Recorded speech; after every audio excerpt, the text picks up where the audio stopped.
Sosok Purnawirawan Polri Irjen Pol Ricky Sitohang turut menanggapi polemik perceraian Baim Wong dan Paula Verhoeven yang saat ini tengah viral. Irjen Pol Ricky menyoroti secara khusus tudingan yang muncul dalam putusan cerai pihak Baim Wong yang menyebutkan bahwa Paula diduga mengidap penyakit kronis. Menanggapi hal tersebut, Irjen Pol Ricky mengungkapkan kemarahannya. Ia mempertanyakan sikap Baim Wong yang tetap menikahi Paula meski disebut mengetahui kondisi kesehatannya.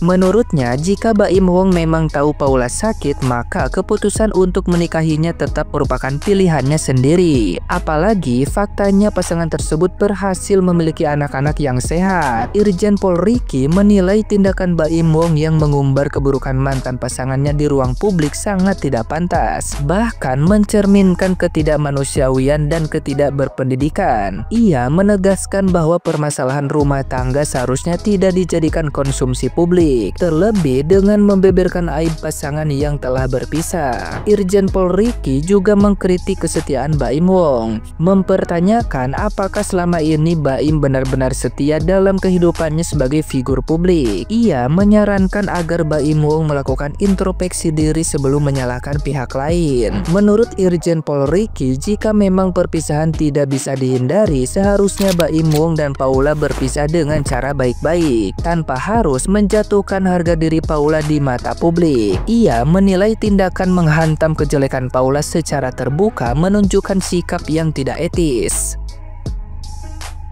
Nah, gimana nih menurut netizen yang terhormat? Silahkan berkomentar ya. Teruntuk Paula, kamu selingkuh, banyak yang gak percaya. Kamu sakit, banyak yang mau ngobatin. Dan banyak laki-laki baik di luar sana yang sedang menunggu masa idahmu selesai. Banyak juga perempuan seperti kamu. Jangankan Paula, seorang aja bisa, apalagi seorang Paula, sosok yang luar biasa. Semangat ya, ibu pasti prioritasnya adalah anak. Semangat beb, ya semangat, semangat, semangat. Jangan yang kayak gitu lagi kedua kali, oke? Enggak dipublish bukti-buktinya, dibilangi Baimnya yang fitnah. Giliran disebar buktinya, ditunjukkan buktinya, rekaman semuanya, chatting semuanya, dibilang Baimnya menyebarkan aib seorang ibu, seorang istri. Jadi gimana menurut kalian? Jadi gimana menurut kalian? Haruskah selalu berada di posisi yang salah padahal dia nggak salah? Apakah harus selalu mengiyakan padahal dia yang tersakiti? Baim juga manusia, dia pasti yang lebih sakit. Jadi kalian nggak usah gembar-gembor, nggak usah bilang Baim ini rekayasanya, fitnah ini, sebar ini, sebar ini. Kalau semuanya nggak terjadi, kalau semuanya nggak dipikirkan sebelum melakukan itu, ya pasti nggak akan terjadi yang kayak gini. Jejak digital itu bakalan ada sampai tua pun. Baim juga manusia biasa ya, sekali dua kali difitnah dituduh ya bang tahan, ya kan? Apalagi dia seorang public figure, otomatis nggak mau lah namanya jelek, nggak mau lah. Jadi bagus dia speak up, bagus dia tunjukkan buktinya, rekaman semua, biar nggak dituduh dia memfitnah. Lagian kurang apa sih? Semua kemauan dituruti. Belanja 80 juta per bulan, beda lagi dengan orang tua. Kalau Mbak Paulanya mikirkan anak, mental anak, seharusnya dari awal. Jangan udah kayak gini baru ngomong mikirkan mental anak segala macem. Seolah-olah Mbak nggak mikirkan mentalnya Mas Baim. Dia loh yang sakit, dia yang dihianati, dia yang dari awal mencoba untuk menahan, tidak mempublikkan bukti, rekaman semuanya. Biar apa? Biar namamu tetap baik. Tapi fitnahan terus meluncur ke arah Baimnya. Makanya lah di-up. Itu pun sudah di-up masih juga disalahin membeberkan aibnya seorang istri. Jadi kudu gimana? Kudu gimana? Udahlah, yang udah terjadi nggak akan bisa diulang lagi. Cukup perbaiki diri. Nggak ada manusia yang tak luput dari kesalahan. Sebaik-baiknya manusia bukan berarti dia nggak pernah berbuat salah. Tapi sebaik-baiknya manusia, dia yang pernah berbuat salah mau mengakuinya dan meminta maaf. Dan satu lagi, mau berubah.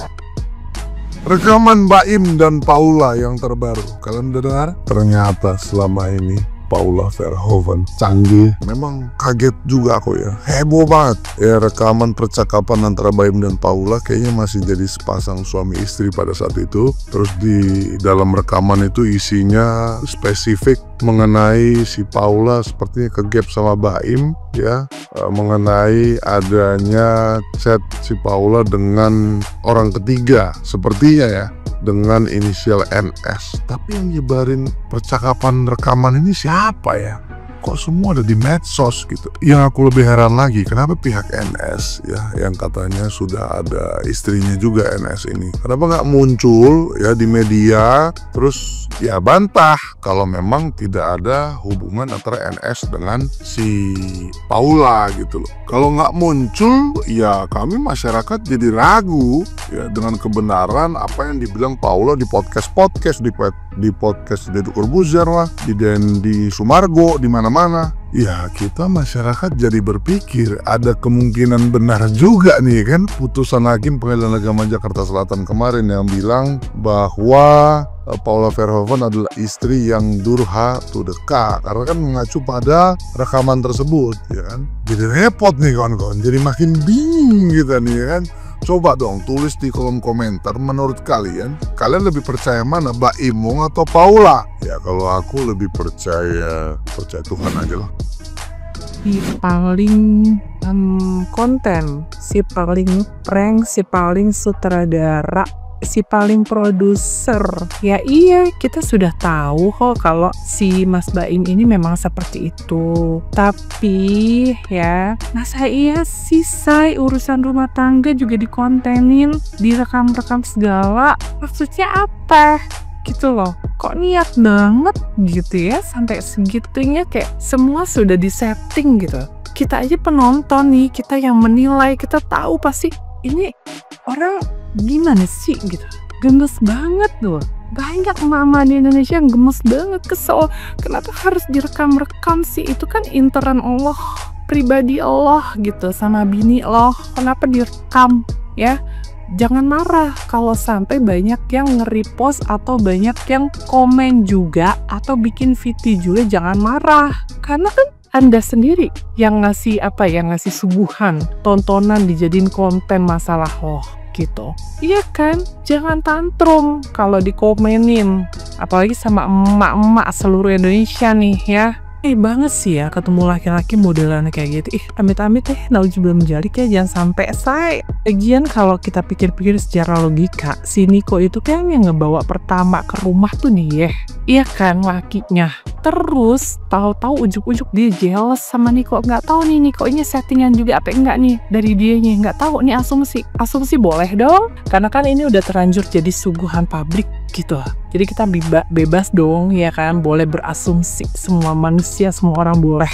Jangan salahin netizen juga ya kalau ada komentar-komentar atau asumsi atau pikiran netizen yang Anda tidak suka, karena kan Anda sendiri yang menyuguhkannya gitu loh di media sosial. Oke? Ian, kalaupun emang bener nih misalnya si Mbak Pau itu memang selingkuh ya, seperti yang dituduhkan lakinya itu.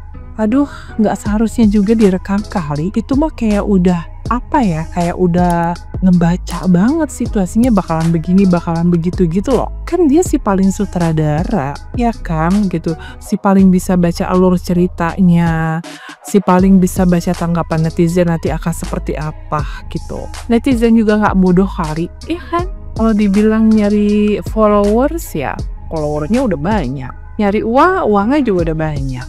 Nyari apa dong? Dia yang menciptakan, yang membuat karakter dia, image dia itu sebagai lelaki soleh gitu ya. Seharusnya dia mampu dong mendidik gitu. Mendidik bininya nih yang baru hijrah. Ya nggak sih gitu kan. Yang belum banyak tahu tentang Islam, harus seperti apa perlakuan istri terhadap suami, perlakuan istri ke teman suami itu harus seperti apa, kan harusnya dibimbing.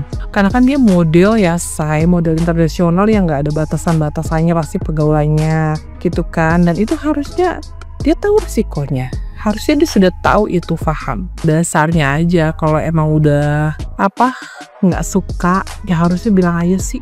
Nggak usah muter-muter, nggak usah ngegiring opini orang. Bocah.